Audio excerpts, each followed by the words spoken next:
جدا أن أكون سفينة في بحر عينيها، تلك الفتاة التي تنتظر حبيبا تائها، منهكا من العمر، مبللا بالشوق، محملا بالأسى والخراء. أرغب كثيرا أن أكون شعرة بيضاء في رأس الأم الكردية، أم الشهداء، ترضع الوطن صبرا وتخبئ الحنين في طيات منديلها المطرز بالحكاية.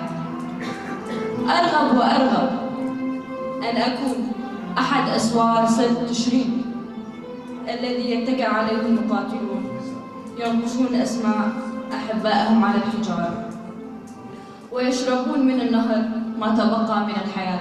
أرغب أن أكون واحدة من شامات تشكل جغرافيا وطنا قسم 4 مرات، لكنه ضل واحدا في قلبي. أرغب في كل الرغبات التي لم أكنها يوما، وأرغب أن أكون ربيعا لا يبهت في وطني العتيق، أن أكون سنابل شقراء تتمايل على حدود القصائد، وأن أكون دجلة الزرقاء ورباها الخجولة. أرغب أن أكون طائر العنقاء يحترق ثم ينهض ويفتك بمن سلبني حقوقي، باسم الدين، باسم الشرف، باسم العذرية، باسم الأعراف البالية. أرغب وأرغب، لكن الرغبات بعيدة كأنها نجمة ترى ولا تطاق، وأنا أتسلق الحياة بأظافري وأهوي مع كل خنجر يغرسونه في ظهري ويسلبني شغف ويطفئ في داخلي امرأة لا تزال.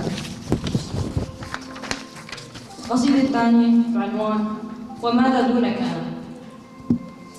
وماذا دونك أنا كمن لا وطن له، ينظر إلى أوطان الآخرين بحسرة ويطمح في جغرافيات لم تكن يوما ملكا، يحتل أوطان الآخرين لأنه محروم الوطن، يبني في كل أفق مدينة وهمية، وينحت على صخرة الغربة اسما لا يعرفه سواه. وما أنت إلا وطن ب4 أجزاء في قلبي، فكيف أنساك مرة وأنا أحببتك بأجزائك كلها. أنت الصحراء والنخل، البحر والمدينة، أنت أول الطرق وآخرها، أنت سر نبضي وهدف رحلتي. وما دونك أنا ساحل بلا أمواج ونايم بلا نغمة، وغيمة تتشظى في صحراء الريح، وأصبح في عيون الناس مسافرة أبدية لا يستقر إلا على أعتاب اسمك. أنت وطني الذي أقيم فيه بلا هوية وأصلي فيه بلا قبلة إلا عينيك. أنت خريطة القلب وسفر الحنين ومأوى الغربة ونهاية الطريق.